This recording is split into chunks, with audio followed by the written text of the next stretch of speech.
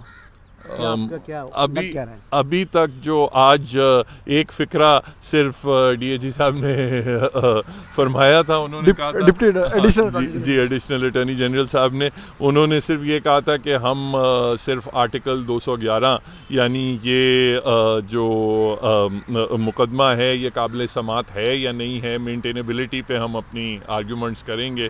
تو اس سے جی مینٹینیبلٹی پہ ہم اپوز کریں گے. میرٹس کی ابھی تک تو انہوں نے کوئی کہ میرٹس پہ کیا ان کا سٹانس ہوگا وہ تو ابھی تک انہوں نے کوئی سٹانس ابھی تک لیا نہیں ہے. تو اس کا پیغام کیا ملا؟ سادہ الفاظ میں ہمارے ویورز کو بتائیں نا، ہمیں تو سمجھ آ گئی ہے، کھول کے بتائیں. سادہ الفاظ میں ابھی تک جو ان کا سٹانس ہے وہ یہ ہے کہ ہم پٹیشن کو اس کی ٹیکنیکلٹیز پہ اپوز کریں گے، مگر جو اس کی جو ایکچوئل سبسٹنس ہے پٹیشن کی اس میں ہماری طرف سے نو رسپانس. یہ بات ہے نا، کھل کے بات کیا کریں ہمارے ویورز کے لیے بھی. تو بات صلاح الدین بھائی بات بڑی سمپل سی ہے، اس ملک میں مائٹ از رائٹ جو ہے نا وہ چلتا ہوا آ رہا ہے. تو آپ نہیں سمجھتے کہ یہ مائٹ از رائٹ جو ہے نا اس کو کسی جگہ فل سٹاپ لگانا پڑے گا، کسی جگہ اس کو روکنا ہوگا، کسی جگہ ہمیں یہ بند باندھنا ہوگا کہ بس ہو گیا، انف از انف؟ لیکن 2 چیزیں کرنے کی ضرورت ہے. ایک تو جو رسپانسبل جو بھی کسی بھی ادارے میں رسپانسبل آفیسرز ہیں ان کی اکاؤنٹیبلٹی ہونی چاہیے، جنہوں نے چیزوں کو غلط سمت پہ لے کے گئے. کوئی بھی ادارہ ہو اکاؤنٹیبلٹی ہونی چاہیے.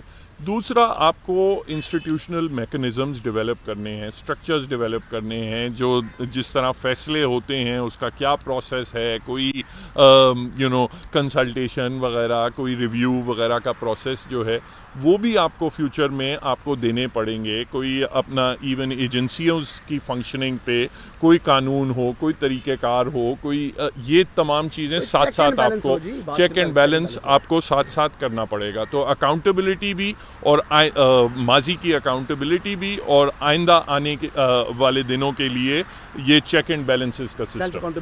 بالکل بالکل ٹھیک ہے. جی جی بھائی، اب آپ کو تھوڑا سا میں نے تنگ بھی کرنا نا، اب آپ آئیں ذرا کہ کیا آپ کی نظر میں آپ کو کیس کس طرف جاتا نظر آ رہا ہے حسن بھائی؟ یار میں کچھ مطلب لاسٹ ہو گیا ہوں آج، اور لاسٹ ہو گیا ہوں حامد خان صاحب کے جو ایک جس طریقے سے وہ بینچ کے ساتھ سنک نہیں کر پا رہے تھے. وہ سوالات کے جوابات انہوں نے مطلب آپ نے ہوتا ہے نا، ایک تو وہ تیاری کے بغیر تھے، مجھے لگا ایسے رہا تھا، یا شاید ان کا ایج فیکٹر آ گیا ہے، کچھ ایسی چیزیں کہ مجھے کافی وہ پیچھے لگے، کافی سلو لگے. وہ اس طریقے سے چل نہیں پا رہے تھے، بلکہ ایک ٹائم پر میں نے دیکھا کہ جو پٹیشنر ہیں بیسیکلی جو اپلیکنٹ ہیں جسٹس شوکت صدیقی، انہوں نے سر پر یوں ہاتھ رکھ لیا تھا، اور ان کے صاحبزادے جب بیٹھے ہوئے تھے تو وہ تھوڑے سے جو نا ہل رہے تھے، تو میں نے کہا بھائی آپ یہاں پر بیٹھے ہوئے کیوں ہو، جاؤ اسسٹ کرو. تو وہ پھر اٹھ کر اس نشست سے آپ کے سامنے ہی بیٹھے ہوئے تھے نا، تو وہاں سے وہ اٹھ کے وہ چلے گئے اور پھر انہوں نے اسسٹ کرنا شروع کیا. یعنی ان کو یہ بھی نہیں معلوم تھا کہ کون سے پیج نمبر کے اوپر شوکت صدیقی صاحب کا رپلائی ہے اور کس جگہ پر کیا ہے. پھر انہوں نے یعنی جو ان لوگوں کے نام تھے شاید ان کو وہ بھی یاد نہیں تھے. تو یہ بہت سی چیزیں ایسی تھیں جو کہ میرے خیال سے آج ان کی تیاری نہیں تھی، آج ان کی تیاری بالکل نہیں تھی. تو وکیل وہی، چاہے بڑا نام نہ بھی ہو، وکیل وہی اچھا کیس اپنا پلیڈ کرتا ہے جس کی تیاری ہو، جس نے جو ہے نا نوٹس پڑھے ہوئے ہوں. مجھے آج محسوس ہوا ہے کہ حامد خان صاحب جو ہے انہوں نے شاید تیاری نہیں کی ہوئی تھی، اور اگر تیاری کی ہوئی تھی تو تب بھی شاید ان کی صحت ٹھیک نہیں ہے. کوئی ایسا معاملہ ہے، میں کوئی سیٹسفائی نہیں تھا ان کی ہیئرنگ سے. حسن بھائی، آپ کو لگتا ہے کہ جنرل فیض حمید ابھی تک تو کبھی کسی پتلی گلی سے نکل جاتے ہیں، کبھی کسی پتلی گلی سے نکل جاتے ہیں، ٹھیک ہے، ابھی تک تو انٹچیبل ہیں، لیکن اس کیس میں آپ کو لگتا ہے کہ وہ دوبارہ ایک خطرے کی زد میں؟ نہیں دیکھیں نا، بات یہ ہے کہ ایک بڑا پرابلم ہے بطور ڈی جی سی. ان کے جو ایکشنز ہیں وہ اس کے اوپر اس کی اکاؤنٹیبلٹی جو ہے وہ جوڈیشری سے شاید نہیں ہوگی.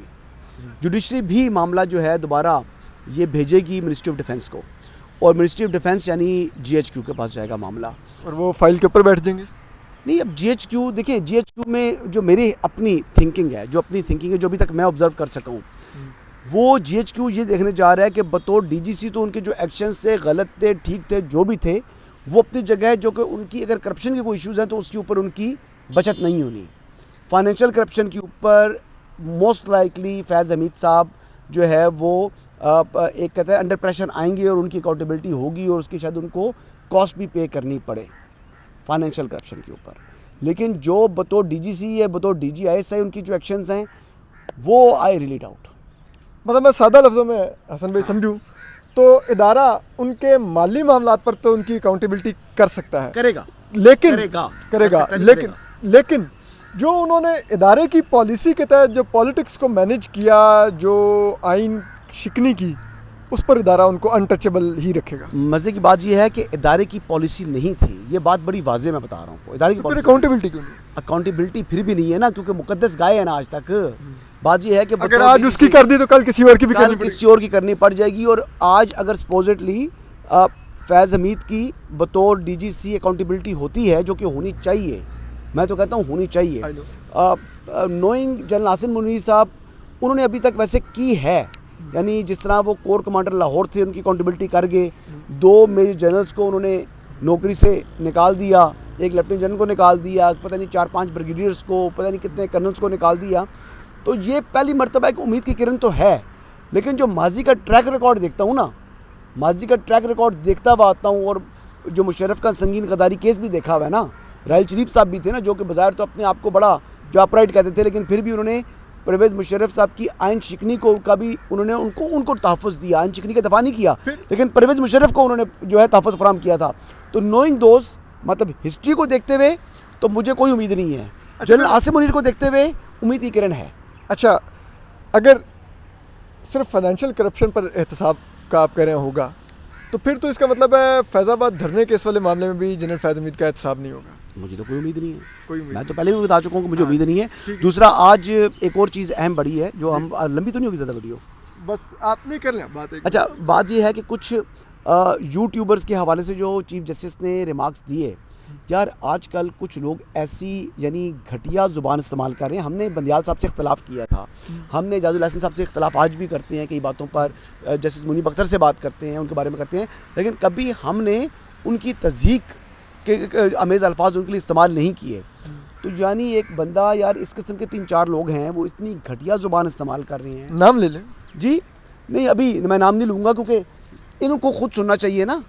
ان کی آنکھیں بھی ہیں، ان کے کان بھی ہیں. آنکھیں کان ہے نا، تو خود دیکھیں نا. میں تو ان کو تحفظ میں نے تو فراہم نہیں کرنا، یا ان کو میں نے اسسٹ تو نہیں کرنا نا.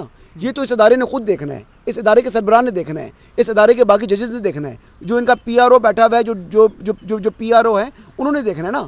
کئی پی آر او تو بیرون ملک سفر پر گئے ہیں. وہ تو آپ ان کو پی آر او کہتے ہیں نا. وہ نہیں ہے وہ استاد PRO نے کہا تھا نا, وہ استاد نے کہا تھا, وہ استاد نے کہا تھا آپ کا ان سے تھوڑا بہت آج کل چل رہی ہے, کھچ میں چل رہی ہے ان کا.